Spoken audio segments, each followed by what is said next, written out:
News newscast.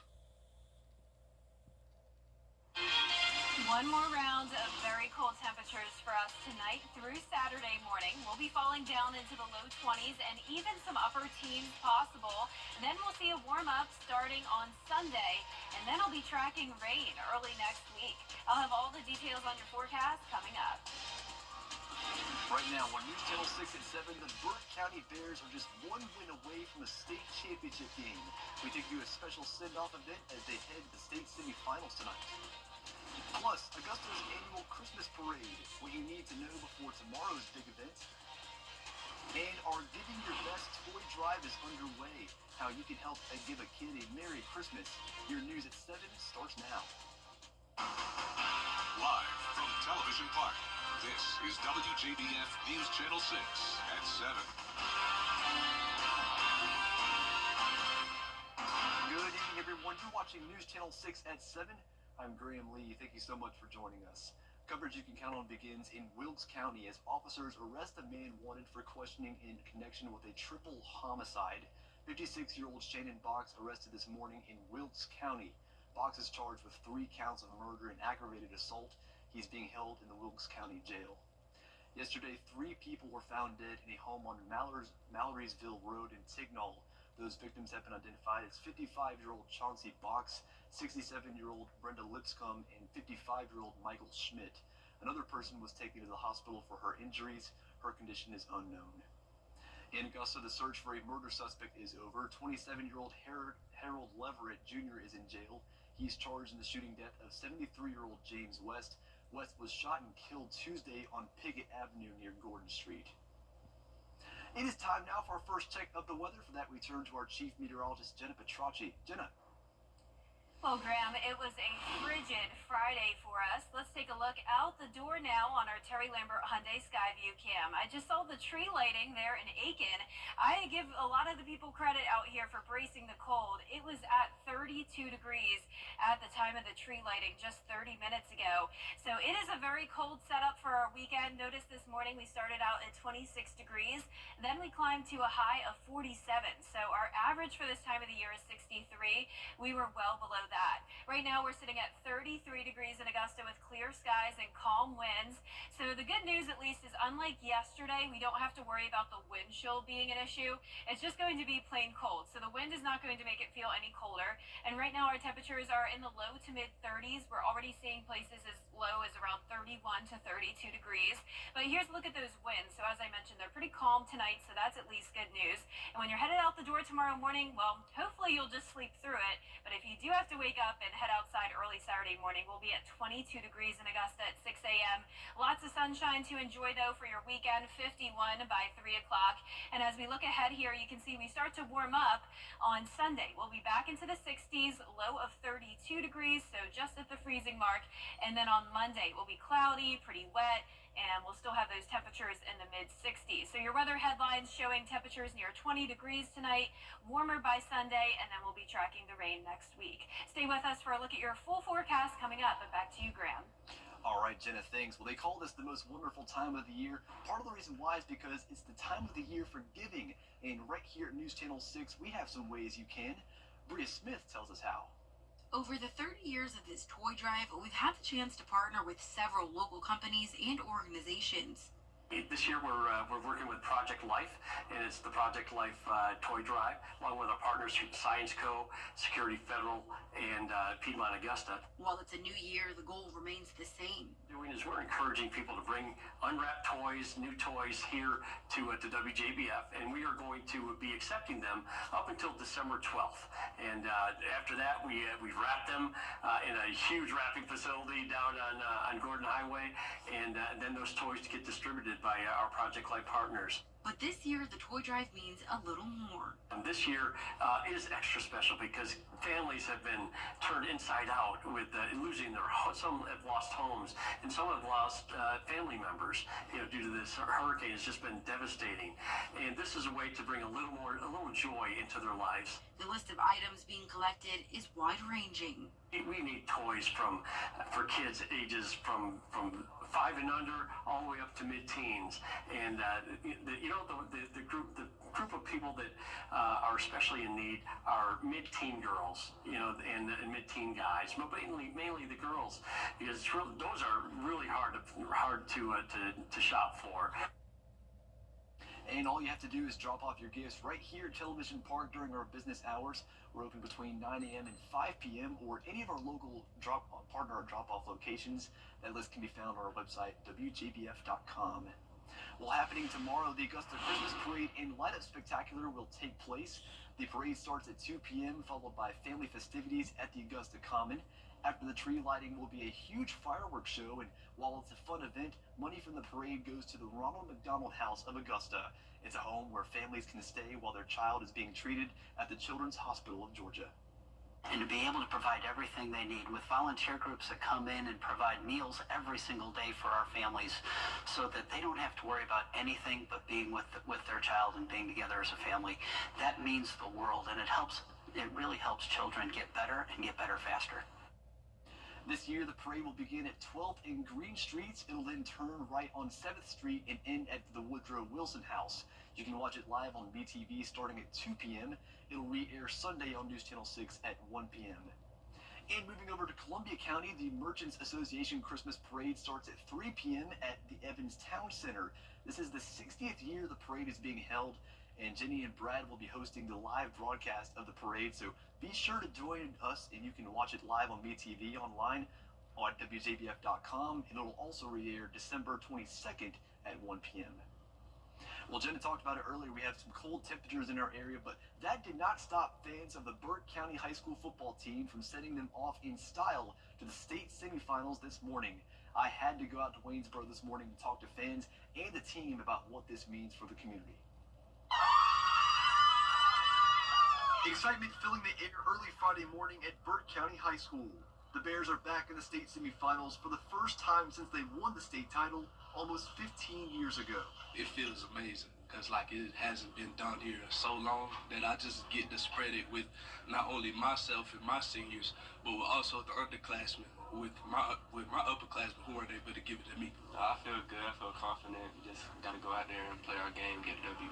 The Bears go into the semifinal matchup 12-1 on the season, highlighted by two huge rivalry wins over the Thompson Bulldogs. We recently highlighted Burke County for being one of the only teams in our area to use protective headgear called Guardian Caps. Coach Franklin Stevens says they've helped keep his players healthy, leading to on-field success. When you're playing football, somebody's going to find you at some point. I don't care what game you play in.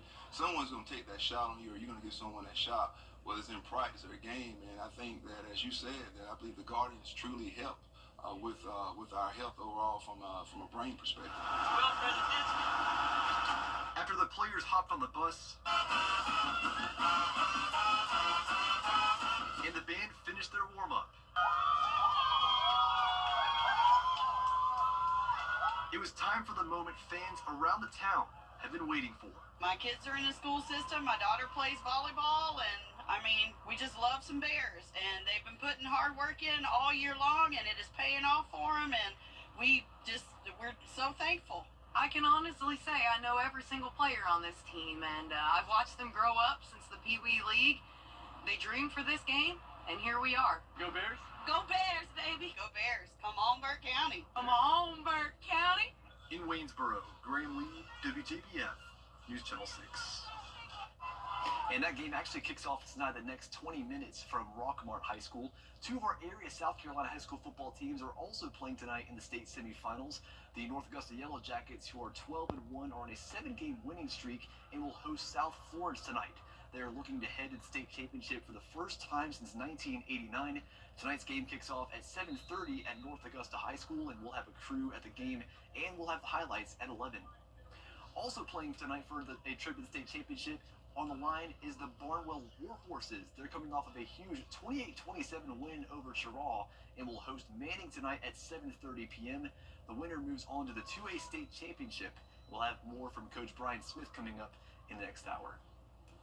Well, you can still buy your tickets to the WJBF Border Bowl game. They're digital and cost $10 plus a $1 service charge up until the day of the game.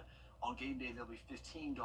The Border Bowl game features the best high school seniors from across the two-state, and it'll be held on January 11th at 1 p.m. at Strom Thurmond High School in Edgefield County.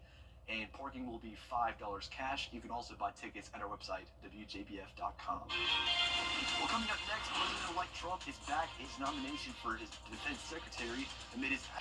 And one more round of low 20s for us tonight, and even some upper teens in the forecast. Then we'll warm up starting on Sunday with rain chances starting next week. I'll have your full Viper 6 forecast when we return. 1 in 4 women and 1 in 7 men experience physical violence by an intimate partner during their lifetime. Many more suffer isolation, financial control, manipulation, and other forms of abuse, which often leaves a lasting impact and can even lead to physical violence. Serving 10 Georgia counties, Safe Homes provides emergency shelter, safety planning, counseling, support groups, assistance with protective orders, and more. All services are free and confidential. If you're experiencing abuse, you are not alone. Contact Safe Homes to learn more.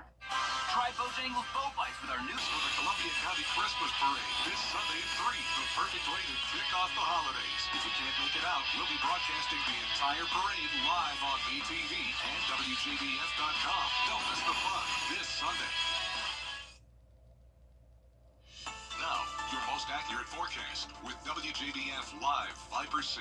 Welcome back and happy Friday. We have cold conditions tonight for sure. Here's a look at our Terry Lambert Hyundai Skyview cam. You're looking at Augusta Regional Airport. Notice our flag isn't blowing at all, so at least the winds are nice and calm tonight. We did have some very gusty conditions yesterday, and that only added to the cold temperatures. So we had wind chill that was very low last night, but right now it's 33 degrees and feeling exactly like 33 since the winds are calm. Dew point of 20, so some very dry air in place. Temperatures are in the low to mid 30s across the entire CSRA, so everyone is below 40 degrees now. 39 in Sandersville, only 31 in Washington. Waynesboro, you're at 37, 32 right at the freezing mark in Barnwell, 34 in Allendale, and 34 up in McCormick. Now you can see here on satellite and radar, we're clear all across Georgia and South Carolina thanks to this high pressure. That's driving in the northwest wind, bringing in all the cold air from Canada. And as we look out to the west, notice cloud cover and some scattered light showers across the state of Texas. Eventually, this will turn into a cold front, which will bring us some pretty decent rain chances starting next week. But in the meantime, our main story, of course, is the cold, as we'll be down into the mid-20s overnight tonight and then going down to 22 at 6 and 7 o'clock in the morning in Augusta. So hopefully you can just sleep through that cold weather tomorrow. There will be a cold weather advisory from 3 o'clock in the morning until 9 a.m. for Jenkins, Screven, and Allendale counties for the temperatures as low as 17 degrees. So notice I'm going with 18 in Millen, 19 in Sylvania and Allendale, and even Saluda going down to a low of 19. Out to the west, though, we will have a slight wind, which will keep our temperatures a little bit more elevated in the mid-20s. Highs tomorrow will be in the low to mid-50s everywhere, so still around 10 degrees below average. But then we'll have a 10-degree jump up to 64 Sunday afternoon, and 32 will be your low Sunday morning, so at least we'll be back to around the freezing mark rather than the 20s. The Edgefield Christmas Parade is happening this Sunday at 3 p.m. Definitely head out there and you'll get to meet me and meteorologist Sherry Shealy. We'll be judging the parade floats. We're super excited, and we're also excited for these warmer temperatures. So we'll be at 64 degrees at the 4 o'clock hour, and then 64 again on Monday, pushing 70 degrees on Tuesday, along with the rain chances. So you can see that high pressure over the area tonight with the north wind coming in. Then as it moves down to the south of us, we'll see a south wind, and that will bring in the warmer temperatures ahead of our next system. Notice Sunday morning at 7 a.m. some high-level clouds moving in, and then it will become mostly cloudy by Sunday night with this rain knocking on our door. So 40% chance of rain Monday, up to 70% Tuesday and Wednesday. We haven't had any rain so far for the month of December, so that'll be our first round of rain, and it looks like we'll get quite a bit, up to around 2 to 3 inches across the entire CSRA. Here's a look at your 10-day forecast. Enjoy the sunshine tomorrow, but stay warm. And then on Monday through Wednesday, you may want the rain gear with you, as we will be tracking rain showers, warmer temperatures, and some cloud cover. Then back to the sunshine next Thursday with another big cool down, eventually back down into the 50s for highs, lows in the upper 20s. But it's crazy, Graham, that we're now seeing the low temperatures in the 50s rather than the high temperatures in the 50s, at least for those next few days next week. And from based on what I'm looking at, it looks like cold jacket this weekend, Rain jacket Monday, Tuesday, Wednesday, and then later next week we get back to our dry course. Yeah, we've got a lot going on over the next 10 days. Crazy, but you probably expected this time of year. Well, as Jenna has mentioned this week, it is that time of year to start protecting water pipes in your home from the cold weather. Local plumbers say covering exposed pipes outside with a pool noodle is a cheap way to prevent them from bursting. Officials say letting your faucet drip with warm water is a good way to keep your pipes inside your home from freezing. They also recommend opening kitchen and bathroom cabinets. We do this at my home when it comes to that time of year when we know the weather's getting really bad. We do open up all the cabinets. And if your pipes freeze, experts recommend using safe heating methods like a space heater to thaw them out, but never use an open flame. We'll be right back. So what do you think about these? Get clear, accurate stories that don't waste your time at WJBF.com. A new adult Happy Meal has landed at international McDonald's restaurants, but it hasn't been confirmed for its U.S. locations. The Grinch meal at McDonald's Canada offers the choice of a Big Mac, 10-piece McNuggets, or McChicken sandwich with a new dill pickle McShaker fries and a medium drink. It also comes with a pair of mismatched Grinch socks and a sugar cookie in the shape of a heart, 2 sizes too small. Aww, how about that's that? Fun. The Grinch is one of my favorite Christmas movies of all time. There's a few different versions. My favorite is probably the Jim Carrey version that happened in 24 years ago. Hard to believe. Yeah. What's your favorite version? The cartoon one, I'd There you say. go. Just the classic. But I also agree with you that The Grinch is probably my favorite Christmas movie. Yeah. I'm not like a huge Christmas movie person in general, probably because I'm not a big movie person. I feel like viewers know that at this point. I never know I think so. much about movies. They know you more for bringing you our broadcast. Yeah, our forecast, exactly. Excuse me. I did see Elf for the first time ever just 2 years ago, Oh. which I know is crazy. But our 10-day forecast showing the cold temperatures on Saturday morning, warming up on Sunday, up to almost 70 next week with the rain chances. All right, thank you for joining us for your news at 10. We'll see you again here on UTV later on. Entertainment Tonight is up next.